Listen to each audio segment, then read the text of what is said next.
en el curso de laboratorio, son unidades internacionales, ¿ya? Por lo general, casi todos los hospitales grandes de Lima tenemos ya estipuladas las unidades, por ejemplo, miligramos sobre decilitro. La hemoglobina, ¿en qué se mide? ¿En qué se mide la hemoglobina? Miligramos, femtolitros, picogramos, gramos. La hemoglobina, que le sacamos a los niñitos para descarte de anemia. ¿En qué? Gramos, chicos. Gramos. ¿Ya? Entonces es importante. ¿Por qué? Porque obviamente cuando me enseñan inicial o primaria, yo digo 4 metros, 4 centímetros, ¿no? 4 hectómetros. Entonces es igual laboratorio. Cada uno de los metabolitos tiene su nombre y su unidad. ¿Ya? Milimol, por ejemplo, los milimoles, han escuchado los milimoles, ¿no? Los miliequivalentes también. Entonces, si yo tengo una buena sospecha clínica, mi impresión diagnóstica, que lo he sacado de mi anamnesis, de mis datos de filiación, ¿no? Yo tengo una buena exploración física, ¿no? Y al final yo tengo un conjunto de síndromes, yo recién voy a poder pedirle laboratorio. ¿Para qué? ¿Con qué finalidad?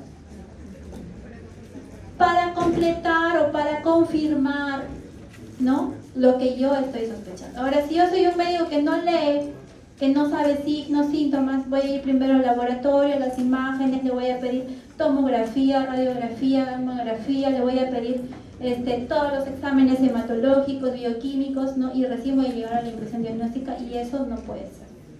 Ya no puede ser. Así es que ustedes son alumnos de 7º ciclo, ¿no? Ya han llevado todos los cursos básicos. Y es importante, ¿por qué? Porque después del laboratorio, ¿qué hago, chicos? ¿Qué hago? Confirmo la impresión diagnóstica, y luego, ¿qué hago?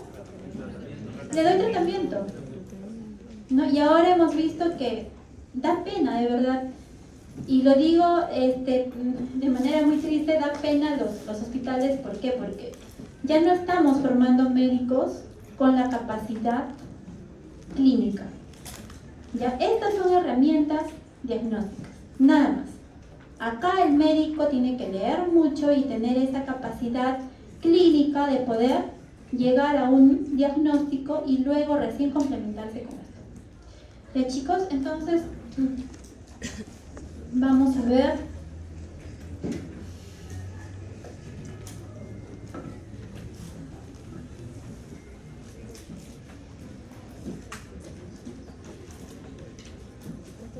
A ver, ¿quién es el delegado? Perdón. ¿Cuál es tu apellido? Bardales. Fernández. Ya, están todos. Hay chicos que de repente se han ido a comprar su cafecito. Pasen. Llamo lista al final. Lo apago la luz. ¿Está bien ahí? No sé. ¿Sí? Lo apago. De acá, ¿no? ¿De dónde? A ver, alguien que me ayude, chicos, por favor. A ver.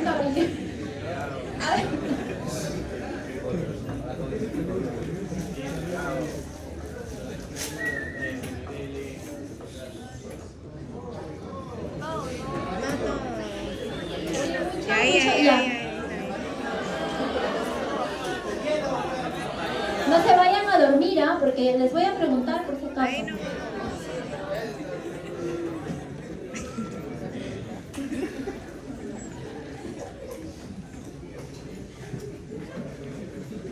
Ya, entonces, a ver, vamos a hacer esta cosa. Ya, entonces miren, lo que primero vamos a hacer ahora es una breve introducción. Vamos a ver los factores de riesgo cardiovascular, que creo que ya los mencionamos, ¿no? Algunos. ¿Cuáles son los más importantes hoy en día en todas las sociedades y en nuestra sociedad? Hipertensión, diabetes, ¿no? Hipertensión, diabetes, y de ahí saco todo. ¿Y qué obtengo? Síndrome metabólico, ¿no? Donde están las enfermedades cardiovasculares, las hiperlipemias, ¿no? Y todos, aparte de eso, también los estilos de vida y los antecedentes familiares que yo tengo que obtener de la historia clínica. Vamos a ver la cardiopatía isquémica. que es la más importante. ¿Cuál es la más representativa? Chicos, el infarto agudo de miocardio, el IMA, ¿no? Pero también tenemos las anginas, la angina inestable y la angina estable, ¿no? ¿En qué se diferencia la inestable del estable? ¿Se acuerdan? En que una es con el reposo y la otra es con el esfuerzo, ¿no? Y ahí la vamos a ver, ¿ya? Vamos a ver generalidades. ¿Por qué? Porque recuerden que los casos clínicos son en base a los signos y síntomas e interpretación de exámenes de laboratorio. Vamos a ver biomarcadores cardíacos, ¿ya? Es decir, cuáles son las biomoléculas más importantes que nosotros debemos usar frente a un evento súbito como un IMA, ¿no? O cualquier otra cardiopatía. Insuficiencia cardíaca congestiva, ¿se acuerdan? Tenemos derecha e izquierda. ¿Todavía se usa esa terminología? Sí, ¿no? Aunque hay artículos que me parece que ya no lo usan, ¿no? Prefieren llamarle a la izquierda, a la derecha. A la izquierda, ¿cómo le llaman? Chicos, cor pulmonar. Vamos a ver la cinética de los biomarcadores, las dislipidemias y su clasificación, los criterios diagnósticos de dislipidemias. Por favor, ahí en dislipidemias sí les voy a pedir ya que al final lean, ya porque hay preguntas. Los casos clínicos están basados en hiperlipemias, sobre todo las hipertrigliceridemias, ¿ya? Nosotros tenemos hipercolesterolemias, hipertrigliceridemias, ¿no? ¿Por qué? Porque el colesterol y los triglicéridos son los lípidos más importantes que se van a transportar a través de las lipoproteínas, ¿no? ¿De acuerdo? Entonces, cuando empiezan a alterarse, van a empezar las enfermedades dislipidémicas, ¿ya? ¿Qué más tenemos?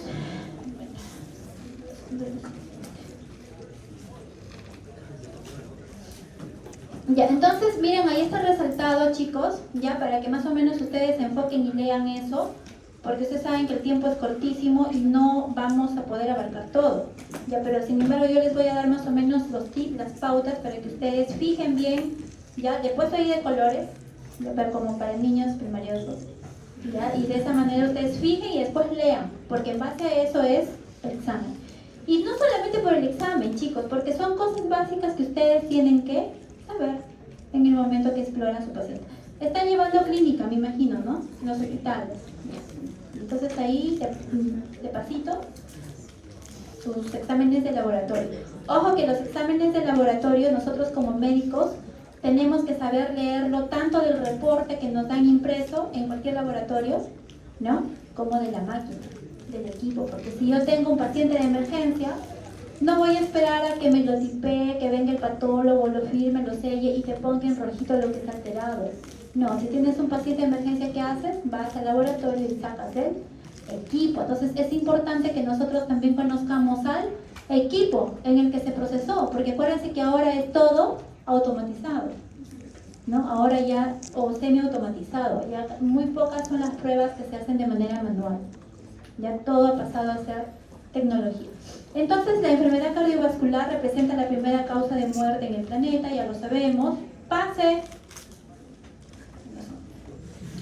En el Perú representa la segunda causa de mortalidad tanto en hombres como en mujeres. Entonces, como decíamos, ¿cuáles son las comorbilidades más importantes? Tenemos hipertensión arterial, tenemos la cardiopatía coronaria, el IMA, tenemos la enfermedad cerebrovascular, la insuficiencia cardíaca, la cardiopatía reumática, la cardiopatía congénita. Por ejemplo, dentro de la cardiopatía reumática, ¿cuál es la más representativa?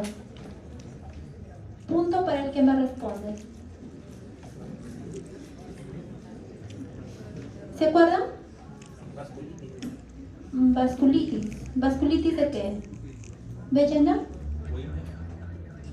¿Wegener? Ya, pero algo más representativo, más común.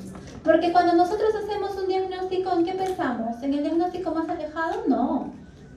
Si un niño tiene tos y rinorrea, ¿en qué pensamos? Un resfrío, ¿no es cierto? No podemos pensar en una leucemia, ¿no? Entonces hay que ser clínicos. Por eso les digo, ¿cuál es lo más representativo de una cardiopatía reumática? ¿Se acuerdan?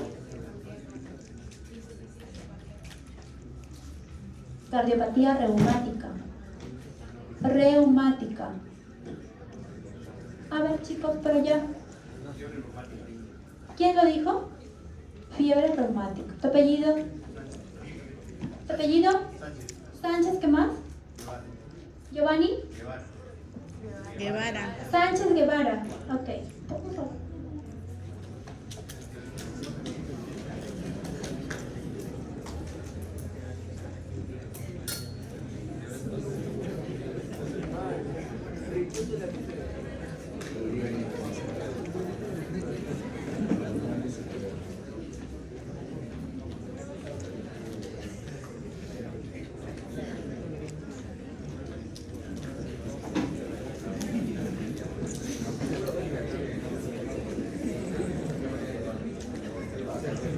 Sánchez Guevara, Kevin, Johnny, ¿no? Ya. Bien, chicos, seguimos ya porque si no, no vamos a... Ya. Entonces, dentro de los factores de riesgo cardiovascular, vamos a ver los estilos de vida, ¿no? Ya vimos. Yo quiero que ustedes diferencien lo que es sobrepeso, lo que es obesidad, ¿sí? Tiene sus diferencias. ¿Y en qué se basa o en qué se centra? En el índice de masa corporal, ¿ya? Entonces, sobrepeso es una cosa, obesidad es otra cosa, obesidad tipo 1, 2 y 3. ¿Qué más tenemos? Tenemos tabaquismo, sedentarismo, etc. Las enfermedades hereditarias como la hipercolesterolemia familiar, ya que por si acaso es una pregunta del examen. Y las comorbilidades, siendo las más importantes la diabetes mellitus. ¿Tipo 1 o tipo 2? Tipo 2. ¿La 2 es insulino dependiente o no insulino dependiente? La 2 es de personas adultas, de personas jóvenes. Adultas. Entonces tenemos factores modificables. Ustedes tienen ahí la lista: tabaco, alcohol, hipertensión, dieta, sedentarismo. Y los no modificables, donde está la edad, el sexo, la raza, etc. Todos ellos son factores convencionales que nos van a llevar a un riesgo cardiovascular global. Y finalmente nosotros, cuando tengamos un evento isquémico, ¿no? O una cardiopatía isquémica, vamos a poder determinarla así con los exámenes auxiliares, como son: primero, ¿qué le pido al paciente que viene a urgencias con dolor torácico? Un EKG, ¿no? Para ver si hay variación o no de ¿quién? Del segmento ST, ¿no? Que es, bueno, el hallazgo, digamos, más importante, ¿ya? Y después de eso yo le voy a pedir varios marcadores que me van a ayudar a ver si es que hay necrosis del cardiomiocito o no la hay, ¿ya? Entonces ahí es donde yo tengo que evaluar factores de riesgo, evaluar la clínica y luego pedir los marcadores. Ya, vamos a recordar un poco sobre la aterogénesis. La gran mayoría de los cuadros coronarios agudos se representan cuando existe algún grado de aterosclerosis. Diversas pruebas de laboratorio son marcadores de ateromatosis coronaria. Entonces ustedes se acuerdan, ¿no? De la fisiología, se acuerdan del endotelio, del colesterol. ¿Se acuerdan que el vaso tiene varias capas? Tiene una adventicia, tiene una media y tiene una íntima, ¿no? Entonces dentro de la íntima hay varias subcapitas. Ya la capita basal, el endotelio, el subendotelio, la lámina basal, y ahí es donde se van a ir depositando ¿quiénes? Las grasas. ¿Qué grasas principalmente? Colesterol y triglicéridos, chicos, colesterol y triglicéridos. LDL todavía no. A ver, colesterol y triglicéridos, ¿ya? Son metabolitos junto con los kilomicrones, ¿no? Que, digamos, se van a sintetizar por la dieta, por la ingesta.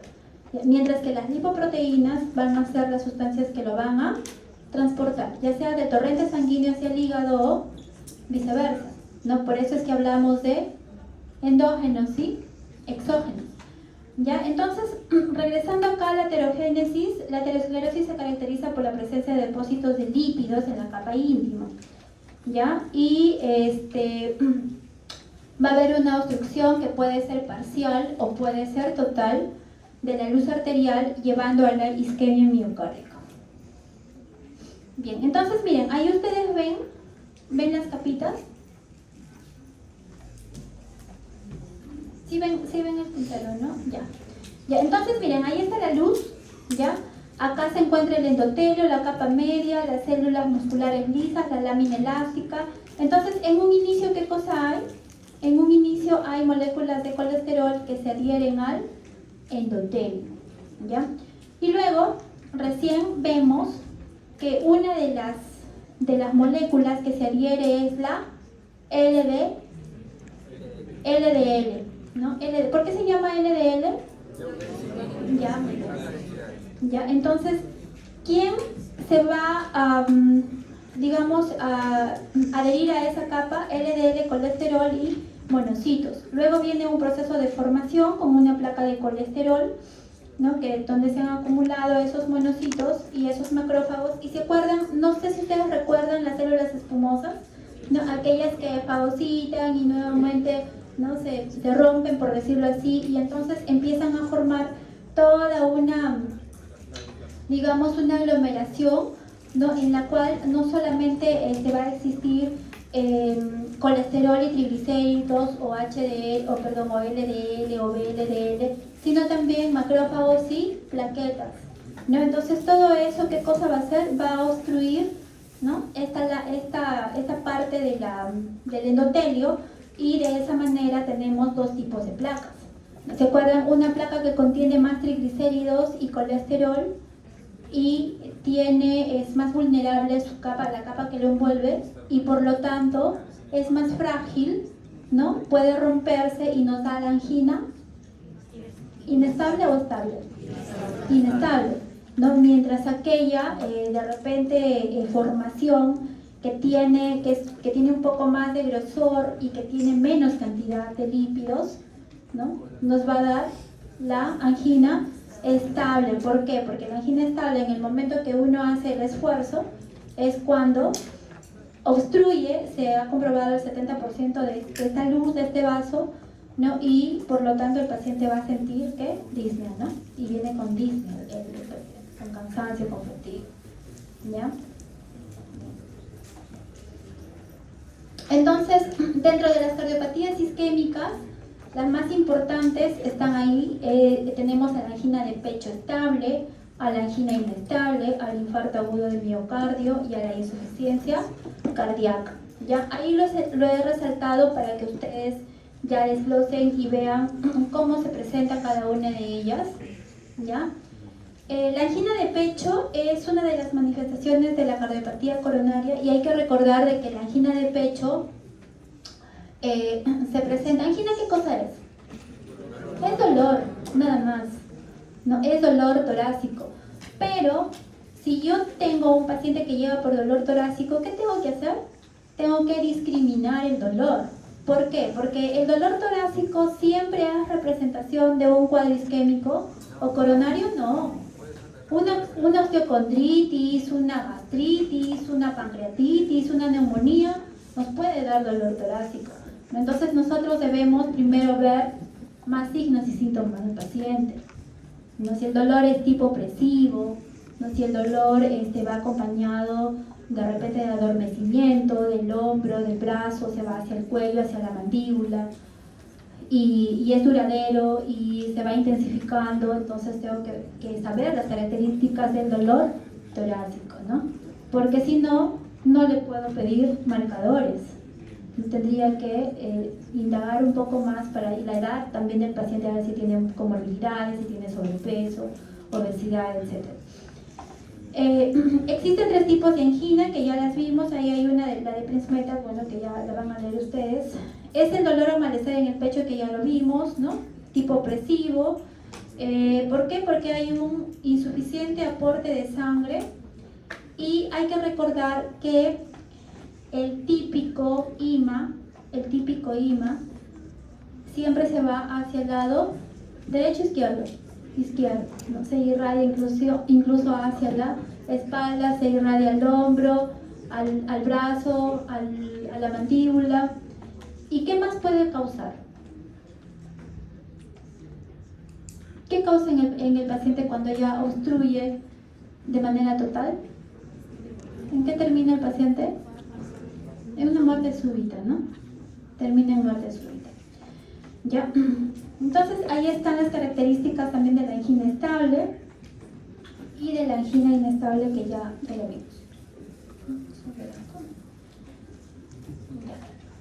Ahí está el infarto agudo de miocardio. Entonces, ¿qué cosa es el infarto agudo de miocardio? Es la obstrucción, ¿no?, de estas arterias y por lo tanto va a haber una necrosis, es decir, una muerte del miocardiocito. Entonces, ¿qué cosa va a liberar el miocardiocito? Va a liberar sustancias, ¿no?, que se encuentran en su citoplasma, y yo voy a poder dosar, en este caso, troponinas. Entonces, es uno de los primeros, digamos, biomarcadores más importantes de infarto agudo de miocardio. Entonces, cuando me pregunten, ¿no?, ¿cuál es la prueba más sensible y específica del infarto agudo de miocardio? Son las troponinas, ¿ya? Especificidad y sensibilidad, ¿se acuerdan, chicos? ¿Sí? A ver, alguien por ahí que participe. ¿Qué es sensibilidad y especificidad?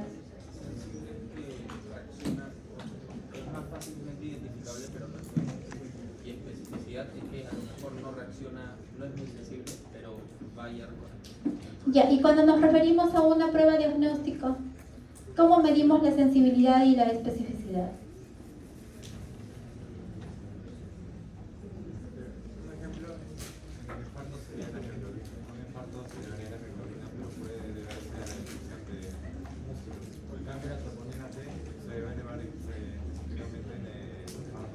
Ahí está.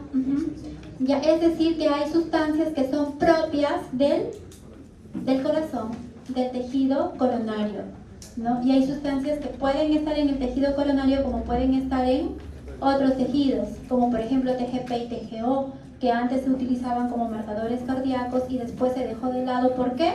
Porque también son marcadores, ¿qué? Las transaminasas, chicos, hepáticos. No, son marcadores de necrosis hepática. Entonces se elevan en necrosis hepática y también se elevan en infarto. Ya es por eso que quedaron a un lado la TGP y la TGO y dijeron, no, mejor las troponinas. Y ojo que tenemos troponinas sensibles y troponinas convencionales. Entonces se rompe el miocardiocito y ¿qué va a pasar? Va a liberar troponina. Ahora yo, ¿qué más tengo que hacer al paciente? Un EKG para ver si hay elevación del ST o no hay elevación del ST. Ahí están los criterios de IMA. Le voy a hacer un electrocardiograma, le voy a pedir laboratorio. ¿Qué le voy a pedir? Las troponinas, pero también le voy a pedir una enzima importante que es la creatin fosfoquinasa. Ya, ese es el CPK, ¿no?, total. El CPK tiene 3 isoformas: MB, MMI, BB, ¿no? Y BB. ¿BB por qué? ¿Por qué? Porque está en el cerebro. MM porque está en el músculo. Y MB porque está en el corazón. Entonces ustedes están en cuarto año. De acá en 2 años van a estar en los hospitales haciendo el internado, ¿no?, y viendo directamente pacientes con IMA, ¿no? Entonces, ¿qué les va a decir el residente o el médico asistente? Es un IMA, ya tiene dolor torácico, está irradiada la mandíbula, se va al hombro, no ha parado ni siquiera con la nitroglicerina, etc. Entonces, ¿qué le pedimos? Troponina, ¿sí? Y CK o CPK MB. Esas dos lo van a encontrar en todos los hospitales. Y yo me imagino que ustedes van a hacer sus internados, los van a distribuir, ¿no? Y esos dos tienen que pedirles sí o sí, ¿ya? Porque son, ¿qué dice ahí? Son criterios, ¿ya? Son criterios, y aparte que son también el gold estándar, ¿ya? Entonces, los biomarcadores cardíacos. ¿Qué es un biomarcador cardíaco? Es un biomarcador biológico, ¿no? Obviamente, ¿por qué? Porque se va a desprender de las células necrosadas. Se encuentra en la circulación, por ejemplo, en el IMA, en la insuficiencia cardíaca, que son otro tipo de marcadores, ¿ya? Sin embargo, podemos encontrarlo en otros tipos de enfermedades. Ya es por ello que es muy importante saber la sensibilidad y la especificidad. Ya, la sensibilidad de una prueba es cuando esta prueba, como por ejemplo CPK-MB o troponinas, tiene la capacidad, ¿no?, de decirme que el paciente enfermo o con un IMA tiene realmente un IMA. Esa es la sensibilidad. Y la especificidad, ¿no?, de una prueba es la capacidad, ¿no?, que tiene esta prueba para decirme de que un paciente sano realmente no tiene la enfermedad o hay ausencia de enfermedad. Entonces, si yo no tengo troponinas y el paciente está con un dolor torácico, ¿qué le pido? Troponinas ultrasensibles de repente, ¿no? Y ultrasensibles tenemos también hoy en día, ¿ya? Pero hay que tener mucho cuidado en pedirle troponinas ultrasensibles. ¿Por qué? Porque estas troponinas se elevan en mínimas cantidades, incluso en pacientes que no tienen una enfermedad coronaria, ¿ya? Entonces, por eso es importante la clínica, chicos, la clínica, la edad, los antecedentes, si es sedentario, si fuma, si es alcohólico, ¿no? De repente fuma, no sé, un paquete de cigarrillos al día, ¿no? 2 paquetes, qué sé yo, ¿ya? Entonces, seguimos con los tipos de marcadores, ya vimos troponinas y CPK-MB, pero también tenemos marcadores no solamente de necrosis, sino de isquemia y de inflamación. Dentro de los marcadores de inflamación hay uno que se utiliza bastante, que es el PCR. PCR. ¿Qué es PCR? Hay 2 PCRs en laboratorio. Proteína C reactiva, no es cadena de la polimerasa, no es reacción cadena de la polimerasa, por si acaso, no vayan a confundir. PCR es proteína C reactiva, ¿no? Y esta proteína C reactiva, ¿por qué no la considerarán parte del gol estándar, ¿no? De IMA? Porque se eleva en cualquier inflamación, en cualquier infección, ¿ya? Pero sin embargo, si yo lo veo pues elevada junto a CPK y MB y a troponinas, no lo voy a dudar. ¿Ya? Por eso es que entre las pruebas de laboratorio, una complementa a las demás, ¿ya? Bien. Ya, entonces miren, ahí tenemos los marcadores cardíacos. Ahí yo ya les he puesto de colorcitos para que ustedes sepan cómo es la cinética. Ahí tienen la creatinquinasa total, la creatinquinasa miocardia, CPK-MB, chicos, MB. Ya pregunta de examen. CPK-MB. Tienen las troponinas. Dentro de las troponinas, ¿cuántas conocemos? 2. La I y la T. La I es la que dura menos en el torrente sanguíneo, 7 días. O sea, se eleva desde el evento, ¿no? Y luego va bajando, ahí lo tienen ustedes en la imagen, y luego va bajando y desaparece entre los 7 y 8 días. ¿Cuál es la que se queda más tiempo? La T, ¿no? ¿Y cuál es la que dentro de todos los marcadores, el que se queda más tiempo? La lactato deshidrogenasa. Entonces miren, ahí están de colorcitos todos los biomarcadores, ¿no? Que yo puedo solicitarle a un paciente con infarto agudo de miocardio, con IMA, ¿ya? Ahí están las enzimas. Dentro de estas, ¿cuál es el gol estándar, chicos? CPK-MB, troponinas, ¿ya? Entonces, especificidad dice así, y sensibilidad de las troponinas, ¿no? Las troponinas son las más sensibles y específicas, ¿no? ¿Le podría pedir lactato deshidrogenasa sola? No. No, porque la lactato deshidrogenasa se va a elevar en otras patologías, incluso en un resfrío. Se puede elevar, ¿no? Porque también puede ser una molécula que, igual que el PCR, ya que se eleva las inflamaciones. Entonces, es importante saber su cinética. ¿Qué cosa es la cinética, chicos? Es el tiempo que tardan los marcadores en aparecer en sangre tras la necrosis y el tiempo durante el cual permanecen elevados. Ya, así como por ejemplo en las enzimas hepáticas, que me parece que han visto la clase pasada, es importante saber el tiempo de vida media, ¿no? Que yo me imagino que, por favor, eso revisen, es Wikipedia. Tiempo de vida media, chicos, todos lo tienen que saber, ¿ya? ¿Cuál es? Porque a veces decimos, no, pero es que el tiempo de vida media, no solamente en laboratorio, sino también en farmacología, ¿no? ¿Cuánto tiempo es que ese medicamento está siendo un sustrato para el organismo, ¿no? ¿Y en cuánto tiempo es que se va a liberar? Por ejemplo, si yo quiero hacerle un hemocultivo a un paciente, ¿qué le pregunto? Si está tomando antibióticos, ¿no? Si ya le dieron antibióticos, ¿no? Si en oportunidades anteriores le han hecho antibióticos, porque también puede presentar, ¿qué? Resistencia, ¿no? resistencia a los antibióticos. Y entonces es importante que acá nosotros manejemos ¿qué? La cinética. Saber en qué momento, chicos, en qué momento se elevan estos biomarcadores. Por ejemplo, como decía su compañero, la mioglobina, ¿no? Es importante. La mioglobina, que es la de color azul, ya no es específica del corazón, porque no solamente se eleva en cardiopatías o en infarto agudo del miocardio. Es importante, ¿por qué? Por su velocidad, porque es la primera en elevarse, es la primera en aparecer. Después de 30 minutos del evento, si yo doso mioglobina, entonces, y asocio a la sintomatología, yo puedo ya ir diciendo de que sí es un NIM.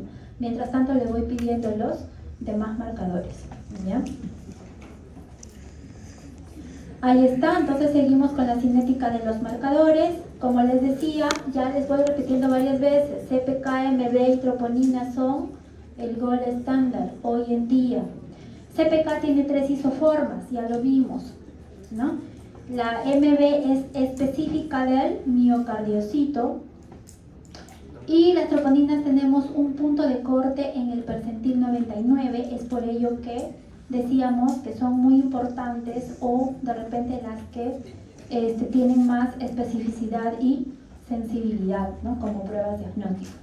Y ahí está la mioglobina, que es el marcador bioquímico más temprano de detectar luego de un daño al miocardio. Y entonces queda claro, ¿sí? El primero en detectarse es la mioglobina, ¿no? Las que tienen más sensibilidad y especificidad son las troponinas, ¿no? Y CKMB es la que le sigue igual, ¿no? A las troponinas.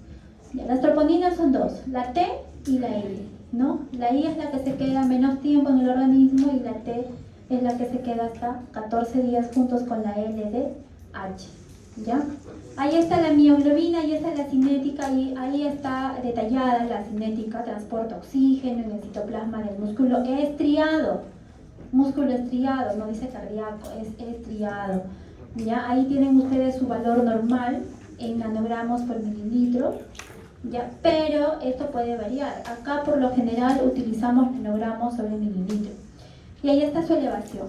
La elevación es precoz, después de 30 minutos, luego del evento o luego del dolor. Sin embargo, puede aumentar en cirugía, insuficiencia renal, otras lesiones. No es un indicador específico, pero su valor es debido a la aparición precoz, ¿ya? Entonces, ¿queda claro? ¿Sí? ¿Sí se entiende?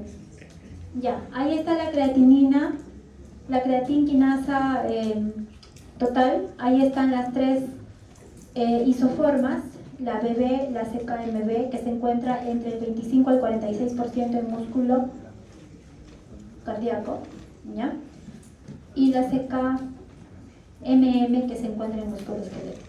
Entonces, por favor, ahí está su cinética, chicos, ahí está la cinética, ¿no? Porque más o menos los casos clínicos que vienen son en base al tiempo en que aparecen. ¿Ya? Entonces el tiempo, hay que saber el tiempo en que aparece cada uno de los marcadores para saber qué pedir, ¿no? Porque si yo no soy un médico que es clínico, le voy a pedir todos, ¿no? Todos los marcadores y le voy a pedir más de repente al paciente, ¿ya? Y no lo voy, en cambio si yo soy un médico que hace clínica, voy a saber dirigir, ¿no? ¿Qué le voy a pedir al paciente? ¿En qué lo voy a hacer gastar al paciente? Y no le voy a pedir toda la batería, ¿no? Todo lo que... O voy al laboratorio y le digo al tecnólogo médico, ¿qué tienes exámenes? ¿No? Le pido todo. No es así. Ya, no es así. ¿Por qué? Porque yo necesito hacer una detección rápida, precoz. Entonces, ¿qué voy a hacer? La clínica para el IMA, mi EKG, mi mioglobina, mi troponina y mi CKMB. Con eso yo ya puedo decir, este paciente va a una, ¿se acuerdan? Trombolisis, ¿sí? ¿Sí? ¿Chicos? ¿Sí? ¿Sí? ¿Dicen por ahí, chicas? ¿No? Ya puedo tomar decisiones. ¿Por qué? Porque en un paciente con IMA no lo puedo dejar más de 6 horas, ¿de acuerdo? No lo puedo dejar, ¿ya? Entonces yo necesito tomar una decisión ya. Y el paciente va a estar en sus manos. Bien. Ahí están las troponinas cardíacas. Las troponinas son 3. ¿De dónde provienen? Provienen del músculo cardíaco, el músculo esquelético también se encuentran ahí. Tienen 3 subunidades, son proteínas que van a intervenir ¿en qué? En la contracción, ¿no? Entonces ahí están, miren, está la actina, está la tropomiosina y está el complejo de troponinas T, troponinas I y troponinas C. Entonces ahí está cada una de ellas. Ahí está la troponina C, esa no se dosa, no se utiliza, ya no la utilizamos. Sin embargo, tenemos que saber que también existe, porque es parte del complejo de troponina miosina, una tropomiosina que sirve para la contracción. Entonces, la troponina I es la forma específica del corazón, inhibe la contracción, y la troponina T facilita la contracción y puede verse también elevada en otro tipo de pacientes. Por eso es importante pedirles las dos, sí, es importante pedirles las dos, ya, juntos con los demás marcadores. Ya, ahí están los valores normales, miren, empieza a elevarse de 2 a 4 horas, su valor máximo. El valor máximo tiene que ver también con la vida media, ¿no? Cuánto es su curva máxima, ¿no? Y luego empieza a descender, ¿ya? Ahí tenemos a las troponinas cardíacas, las convencionales, que son las más importantes, de repente las más adecuadas, las más utilizadas para infarto agudo de miocardio, detectan daño miocárdico mínimo y tienen una mayor sensibilidad y especificidad que CKMB. Si nos preguntan entonces en un paciente con un IMA, con todas las características de un IMA, y me piden pedirle, me dicen que le pida, le solicite exámenes, ¿qué le solicito? ¿Troponinas o CPKMB? Troponinas primero, ¿no? Y si el laboratorio tiene ambas, le pido ambas. Y si el laboratorio cuenta con troponinas ultrasensibles, también le pido ultrasensibles. ¿Ya? ¿Por qué? Ahí están, mírenme. Las troponinas cardíacas ultrasensibles son de muy alta sensibilidad. Se afecta, dice, la especificidad, sí, pero tienen alto valor predictivo negativo. ¿Qué es el valor predictivo negativo, chicos? Nosotros cuando utilizamos o cuando nos referimos a alguna prueba de laboratorio, nosotros utilizamos siempre especificidad, sensibilidad, valor predictivo, positivo o negativo. ¿Por qué? Porque a mí me pueden poner un sinnúmero de exámenes de laboratorio, de pruebas, ¿no? Ustedes saben que ahora hay casas comerciales que te ofrecen pruebas rápidas, ¿no? Pruebas que incluso son menos invasivas, ¿no? Que una toma de muestra. Entonces, uno tiene que conocer estos términos. ¿Qué tan sensible es? ¿Qué tan específica es? ¿Y cuál es el valor predictivo, negativo y positivo de esa prueba, ¿no? Entonces, acá me está diciendo que la troponina cardíaca ultrasensible tiene alto valor predictivo negativo, ¿no? Entonces, lo decíamos al inicio. ¿Qué significa? Que si es que la prueba es negativa, hay una alta probabilidad de que el paciente no tenga una enfermedad isquémica. ¿Ya? Y así en todas las pruebas, por si acaso, porque el valor predictivo negativo es único. La definición es única para todas las pruebas de laboratorio o algún otro examen que queramos hacer.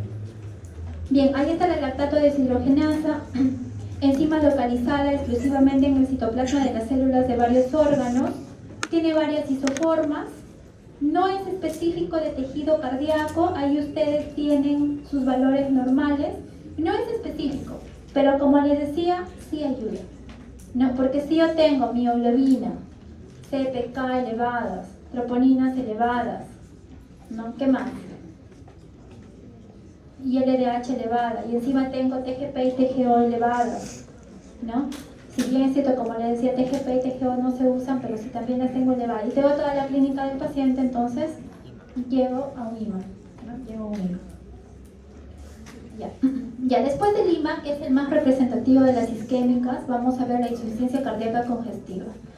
Ya, la insuficiencia cardíaca congestiva es otra patología que se caracteriza por la incapacidad para mantener un gasto cardíaco adecuado, es decir, no hay suficiente perfusión, hay una hipoperfusión, poca oxigenación y por lo tanto el paciente, ¿qué cosa siente? ¿Sentirá dolor opresivo torácico que se va al cuello? No, El paciente, ¿qué cosa siente? Ya, pesadez, ¿qué más? Fatiga, cansancio, la famosa disnea. Disnea, ¿no? Y chicos, por favor, yo creo que a estas alturas ya sabemos todos qué cosa es disnea, ¿no? ¿No? ¿Qué cosa será? ¿Dificultad para respirar? Como les decía a mis alumnos que no los conozco presencialmente. No, es esa sensación subjetiva que uno tiene de que captas, ¿no? De que estás respirando, porque normalmente nosotros respiramos, ¿qué? Espontáneamente, ¿no? Ponemos así, ¿no? Paciente respira espontáneamente, pero cuando tú ya sientes tu respiración, eso es disnea, tiene varios grados, ¿no?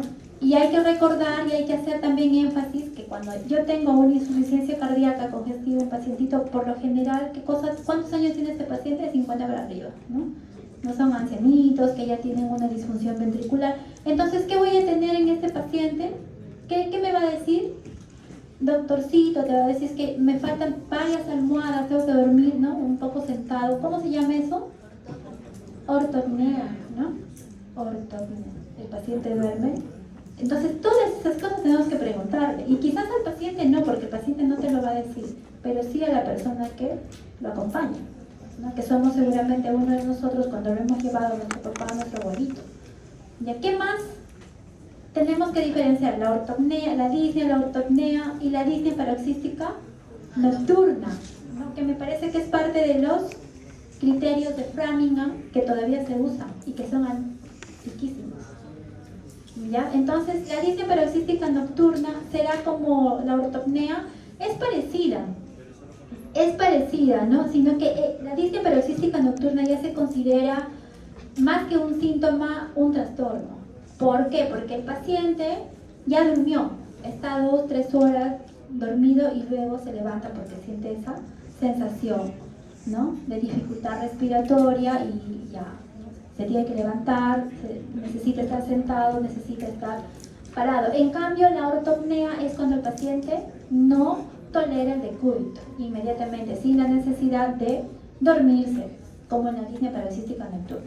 Y entonces es muy importante acá hacer énfasis en los signos y síntomas de la insuficiencia cardíaca. ¿Por qué? Porque ahí yo voy a saber si le pido troponinas, si le pido CKMB o de repente si le pido el famoso ProBNP, ¿no? Entonces, si yo no sé y le pido todo, pobrecito el paciente, ¿no? De repente fue un IMA, ya se murió mientras espero que me den todos los resultados, ¿ya? Entonces, es importante.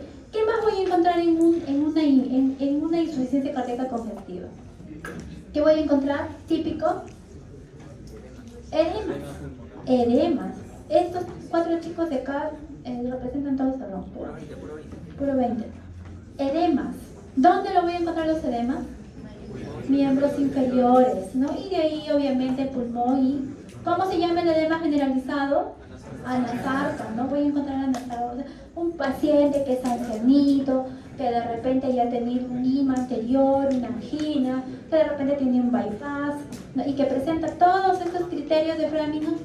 Entonces ya, hice la historia, la anamnesis y recién voy a pedirle marcadores, ¿ya? Bien, entonces ahí ustedes tienen los criterios de Framingham para que ya lo lean en su momento. Y ahí recién yo le voy a pedir los famosos péptidos natriuréticos. ¿Ya? Los péptidos natriuréticos. Ahí yo lo he desglosado para que ustedes lo entiendan.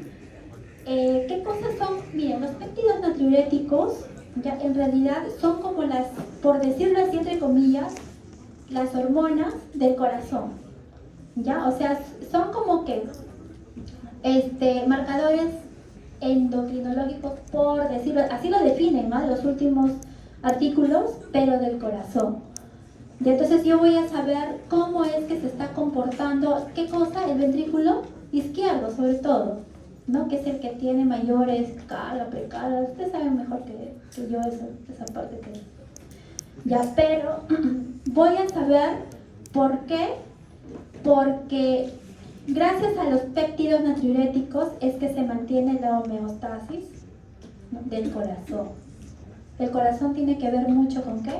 Con la presión arterial y con la cantidad de flujo. Entonces, si yo tengo un corazón que no bombea, ¿dónde se va a ir todo ese líquido?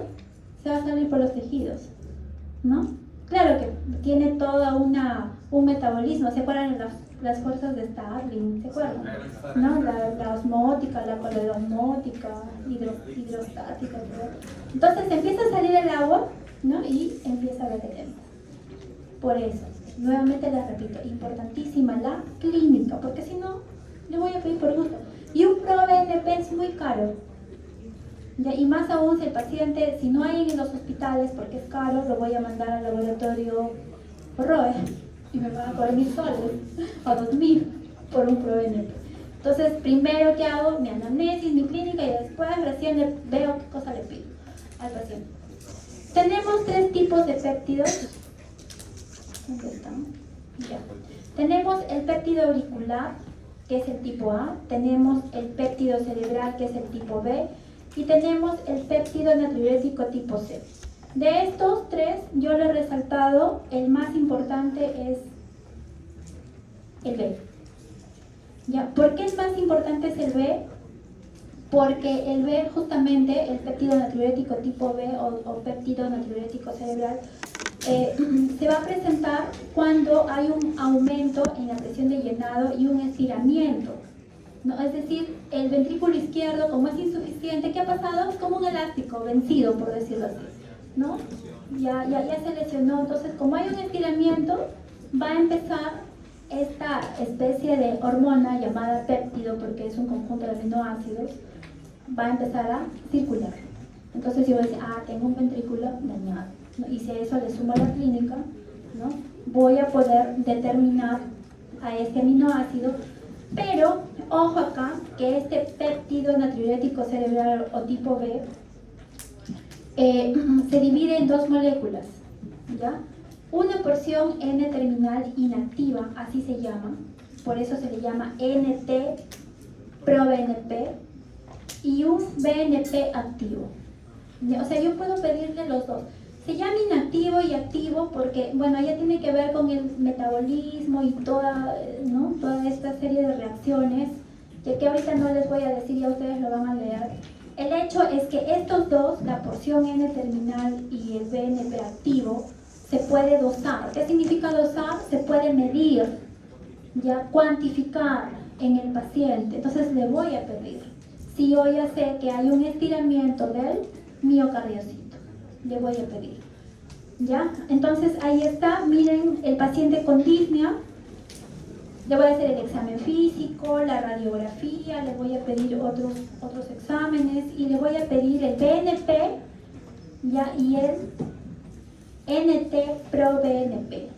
Entonces, más o menos, yo he tratado acá, porque al final les he dejado la bibliografía, ¿ya? Pero traten de repasar este cuadrito que es importante, en donde me está diciendo si la insuficiencia cardíaca es muy improbable, es probable, no es muy probable, de acuerdo a estos 2 metabolitos, ¿ya? Entonces, ahí están, por favor, los valores, ¿ya? Si bien es cierto, los valores de repente van a variar un poquito de acuerdo a la metodología, ¿no? De acuerdo al tipo de reactivo que utilizan los laboratorios, de acuerdo al laboratorio.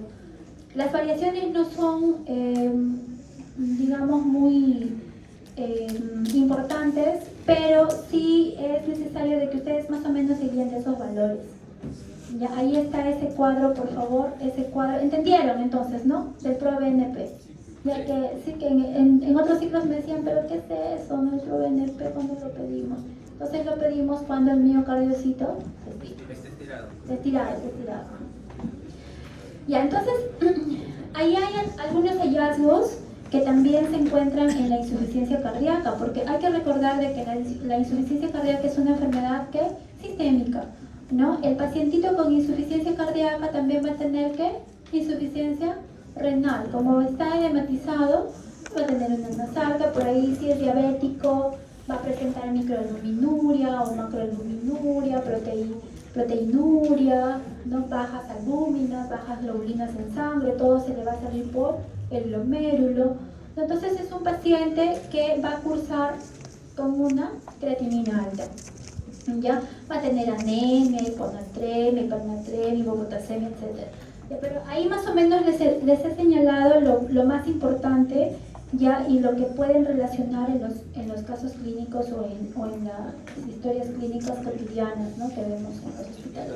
Ahí está también, miren, ¿no? Ahí están los valores, ¿ya? Del BNP y del NT-proBNP cuando hay un estrés aumentado de la pared ventricular. Lo mismo, más o menos parecido a lo del cuadrito, ¿no? Que les he puesto anteriormente. Estrés normal, miren cuál es lo normal, ¿ya?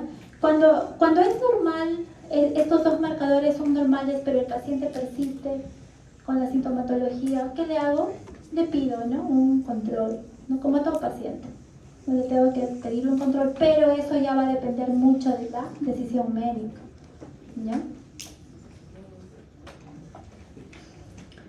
¿Puede tener troponinas elevadas? Sí, también puede tener troponinas elevadas. De repente no al nivel de un IMA, ¿ya? Porque la clínica va a ser muy diferente, pero sí, pueden estar también presentes. Bien, chicos, ahora entramos a las dislipidemias, ¿ya? Que es la última parte de este tema. Entonces, vamos a ver, el término DIS, ¿qué cosa es? DIS, ¿qué es?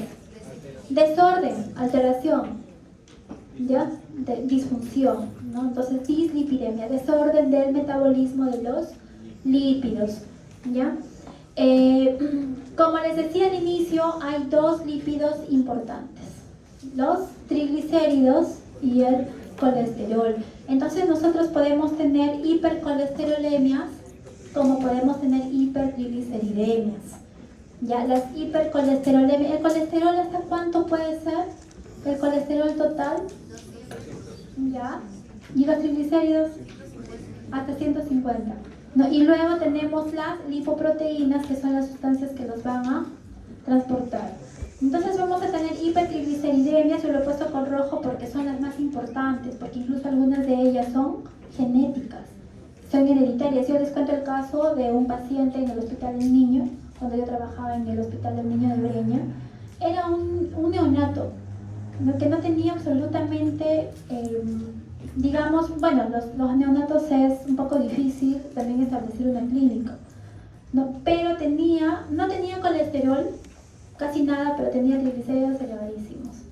Le hicieron estudios genéticos y bueno, era una hipertrigliceridemia, ¿ya? Pero tenía por ahí un componente genético, ¿no? Hereditario. Entonces, las dislipidemias están consideradas como uno de los principales factores de riesgo de cardiopatía coronaria. Y entre el 10 al 30% alcanza la población adulta. ¿Eso qué significa? ¿Qué significa? Que van a ser los lípidos, el colesterol y los triglicéridos, sobre todo los triglicéridos, los que después se van a acumular, ¿no? Para hacer una aterosclerosis, ¿no? Y terminar en una enfermedad o en un evento súbito, ¿ya? Vamos a ver.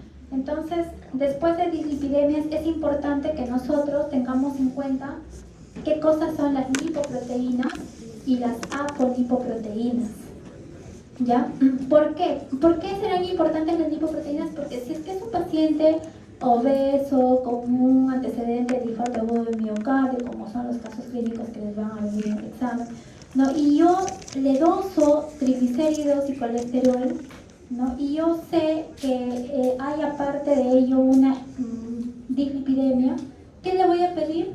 Lipoproteínas, ¿no? Lipoproteínas. Entonces, las lipoproteínas no son otra cosa que proteínas conjugadas, son moléculas que poseen un extremo hidrofílico y el otro hidrofóbico, ¿ya? Y tienen un grupo prostético. Ese grupo prostético es un grupo, ¿no? Que lo va a definir, ¿ya? Que en este caso es un lípido. Si es un lípido se llamará lipoproteína. Si es un glúcido, glucoproteína, ¿ya? Entonces, al ser un lípido se llama lipoproteína. Entonces, dado su carácter anfipático, se encuentra junto a fosfolípidos, ¿no? Y forma de envoltura de las lipoproteínas. Entonces, miren, acá están, esta es una lipoproteína, ¿ya? Pero lo que quiero que acá entiendan es que estas lipoproteínas van a transportar. ¿Qué cosa van a transportar? Son como los taxis, los carritos, por decirlo así. ¿Que transportan qué? Fosfolípidos, colesterol, triglicéridos, éster de colesterol. Pero en su superficie tienen un transportador, que es la apolipoproteína. Entonces, lipoproteína no es lo mismo que apolipoproteína. La lipoproteína, ¿no?, es toda esta sustancia que está cargada de colesterol, triglicéridos, ¿no?, de todas las grasas, pero la apolipoproteína es la parte que la va a trasladar y la va a unir ¿a quién? A otras sustancias, ¿no? En este caso a otras apolipoproteínas para poder ser trasladadas desde el torrente hacia el hígado y viceversa, ¿ya? Entonces, ¿se entiende? Ya hay que tener muy en cuenta lo que es una lipoproteína y una apolipoproteína. Ya, ahí están entonces las lipoproteínas, se clasifican en función de su densidad. Las más grandes son menos densas y obviamente van a tener mayor cantidad de triglicéridos. ¿Cuáles son las más grandes? Los kilomicrones. ¿No? ¿Y de dónde provienen los kilomicrones? Directamente de la dieta. O sea, si comemos ahorita KFC, vamos a tener un montón de kilomicrones, ¿no? O sea, estos, ya los kilomicrones. Y por lo tanto, hay que tener en cuenta que los kilomicrones en su superficie, ¿qué cosa tienen? Apolipoproteínas que los van a transportar. Y cada una de estas lipoproteínas, ¿no?, tiene una apolipoproteína, es decir, un transportador específico. Por ejemplo, para el kilomicrón se llamará B48. Para estas que son de baja densidad se llamará B100. Ya, entonces, si yo sospecho de una hipertrigliceridemia, por decirlo así, ¿no?, y entre ellas un aumento exagerado de kilomicrones, como les decía el caso de mi pacientito que era un bebé, ¿no?, ¿qué cosa le pediré? También le pediré que claro, apolipoproteína B48. Ya, por eso es que es importante primero hacer bien el diagnóstico, porque si no le voy a pedir la B48, la B100, la A1, la A2, todas, ¿no? Entonces, ¿cómo?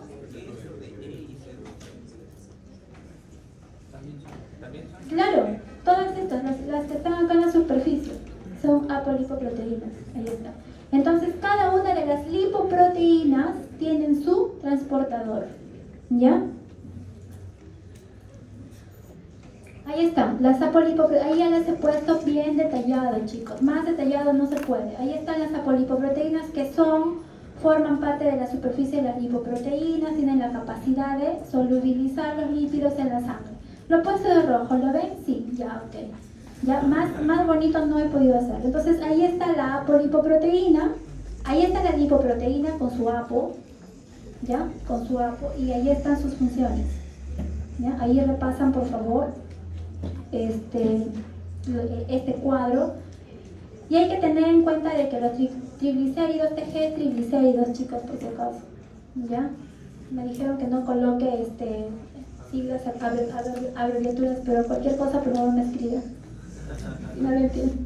Están confinados en el núcleo de las partículas lipoproteicas. La lipoproteína característica rica en triglicéridos, entonces hemos dicho que son los kilomicrones y las VLDL, las de muy baja densidad, ¿no? Esas son las dos representativas, ¿no? Y al final nos van a clasificar las dislipidemias. ¿Se acuerdan del cuadrito de este cuadrito que está acá? Espera.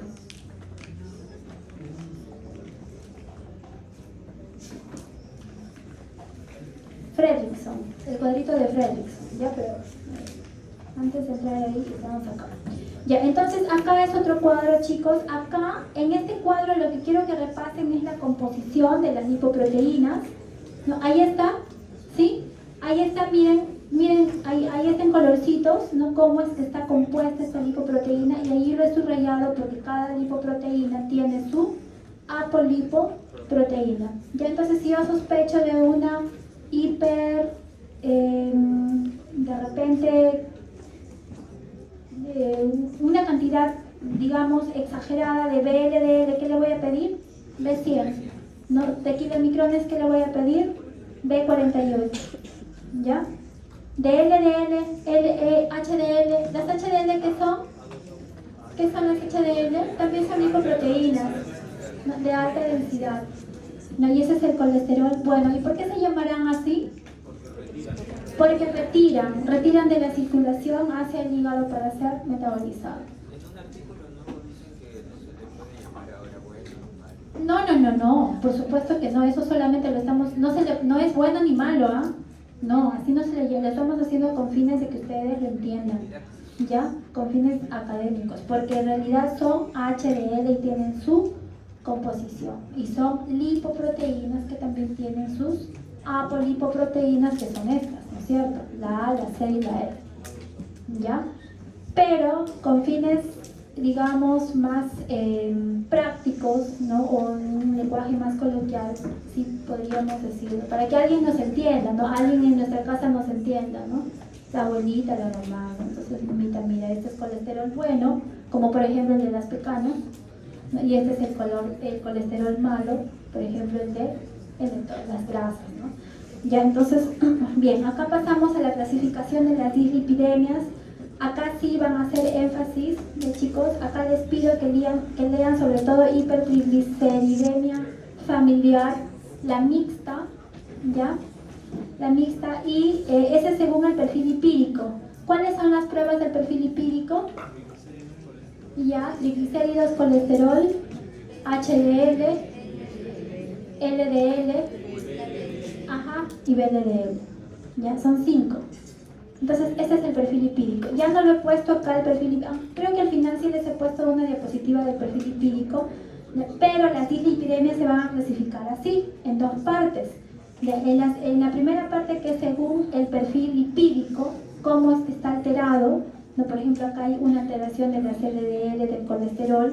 Acá nos habla también de los triglicéridos exógenos y endógenos, ¿no? Y según la etiología. Según la etiología son primarias y secundarias. Ya, las primarias son por mutaciones de uno o más genes. Lo que les decía, hay niños que ya nacen con una dislipidemia, y las secundarias son por trastornos que se adquieren durante nuestra vida, ¿no? Entre ellas diabetes, hipertensión, etc. Bien, ahí está la clasificación según Fredrickson, según la clasificación de la OMS. Ya, esta clasificación tiene sus ventajas y tiene sus desventajas. Tiene sus ventajas para nosotros en laboratorio, porque nosotros es fácil dosar todas las lipoproteínas, ¿no? O todo el perfil lipídico. Entonces, de acuerdo a esa perspectiva, nosotros clasificamos en fenotipo 1, 2A, 3, 4 y 5, ¿no? De acuerdo a ello. Sin embargo, hoy en día se recomienda hacerlo de manera genética, ¿no? Porque ustedes saben que la genética ha aumentado, ¿no? Ha tenido un realce, y por lo tanto solamente se limitaría a decir si es primaria o secundaria, ¿no? Pero la utilizamos, sí. ¿Todavía se utiliza la clasificación de Fredrickson? Sí. Y entonces acá hay que fijar bien ya cada una de estas de esta clasificación. Ahí está, ¿no? Ahí está la clasificación de Fredrickson, chicos. ¿Ya? Por ejemplo, en la 1 miren la cantidad de triglicéridos, ¿no? En la 2A está normal. Entonces puede haber un caso clínico que diga, sí, un paciente, ¿no? Con triglicéridos de 1000, de 1500, ¿no? Entonces, con colesterol normal, puede decir con colesterol normal. Ya, diga usted qué tipo de la clasificación de la OMS o de Fredrickson, ¿no? Algo así. Y entonces hay que fijar bien este cuadro de Fredrickson, que todavía se utiliza. Con el sentido. Clasificación de las hipertrigliceridemias, ahí está la primaria y la secundaria. Y ahí está también la 2A, ahí está la 3B, la 3, la 4, la 5, ya según los triglicéridos y la cantidad.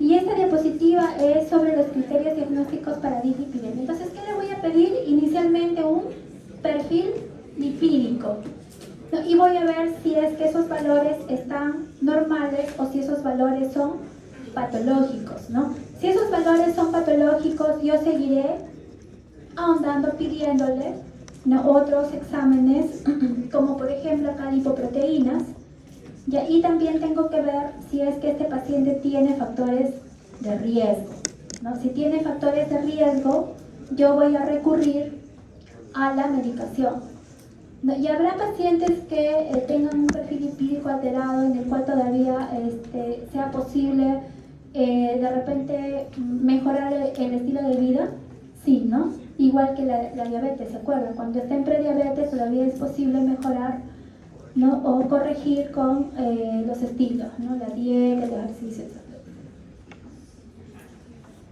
Ahí está. ¿A qué personas se les debe medir los lípidos séricos? Hombres mayores de 20 años. ¿Ustedes ya tienen 20 años? ¿Más? ¿Menos? Todavía no tienen DNI. Mujeres mayores de 30 años. Todas las personas, ¿no?, con factores de historia familiar de dislipidemia. Acá, una cosa importante, me olvidaba. Es importante, como les digo, los antecedentes. ¿Por qué? Porque si me dicen que se trata de un paciente joven de 25 años, así como ustedes, ¿no?, y que tiene una hipertrigliceridemia y que su papá falleció a los 30 años con un IMA, antecedentes de hipertrigliceridemia. Tengo que aprender a clasificar. A clasificar. Entonces es importante. ¿Por qué? Porque a una persona de 25 años le puede dar un IMA. De repente si es un deportista, ¿no? ¿No? Una muerte súbita, pero por un IMA exactamente. ¿Ya? Entonces es raro, hay que buscar los antecedentes de familiares que hayan tenido IMA o una isquémica a temprana edad. ¿Ya? Ahí están las conclusiones y ahí están las fuentes de información.